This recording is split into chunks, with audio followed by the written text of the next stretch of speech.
నాకు ఈ సమయం ఇచ్చిన మమ్మీకి నాకు వందనాలు. కూడి వచ్చిన మీ అందరికీ నా వందనాలు చెల్లిస్తున్నాను. సో నా సాక్ష్యం ఏంటంటే యాక్చువల్లీ నేను ఎక్కడి నుండి వచ్చానంటే వరంగల్ నుండి వచ్చాను. లాస్ట్ టైం నేను వచ్చినప్పుడు మా చెల్లెల విషయంలో మమ్మీ ప్రేయర్ చేసినట్టుగానే తను కన్సీవ్ అయిందని చెప్పాను. సో అదే విధంగానే మమ్మీ చెప్పారనమాట, తను కన్సీవ్ అయ్యే ముందే చెప్పారనమాట, నీకు చక్కటి కుమారుడిని దేవుడు ఇవ్వబోతున్నాడని చెప్పారు. కాకపోతే ఏంటంటే మాకు కొంచెం అల్ప విశ్వాసం లాగా సందేహం ఉండేదన్నమాట. సో చూసే జనాలందరూ కూడా తన పొట్టని చూసి అమ్మాయే పుడుతుంది ఖచ్చితంగా అని చెప్పేసి చెప్తా ఉండే. సో దాన్ని బట్టి మేము చాలా బాధపడే వాళ్ళం అనమాట. అంటే యాక్చువల్లీ మేము ముగ్గురం అమ్మాయిలము.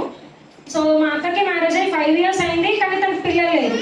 తిను మా చెల్లెలు లాస్ట్ అనమాట, తనకి మ్యారేజ్ అయింది, తనకు త్వరగానే కన్సీవ్ అయింది మమ్మీ చెప్పినట్లుగా. సో కాకపోతే ఏంటంటే మాకు అమ్మాయి పుడుతుందేమో అని భయం ఉండేది. కానీ మా చెల్లెలు మాత్రం ఒక్కటే చెప్తుండే, లేదు నాకు సుజాత మమ్మీ చెప్పింది నాకు బాబే పుడతాడు అని చెప్పి తను అదే విశ్వాసంతో ఉంది. అదే రీతిగా July 21st రోజు తనకి చక్కటి కుమారుడు దేవుడు ఇచ్చాడు. తన కొరకు, తన కుటుంబం కొరకు, అలాగే నా కొరకు, నా కుటుంబం కొరకు ప్రార్థించగలరని ప్రార్థన సహాయం కోరుతున్నాను.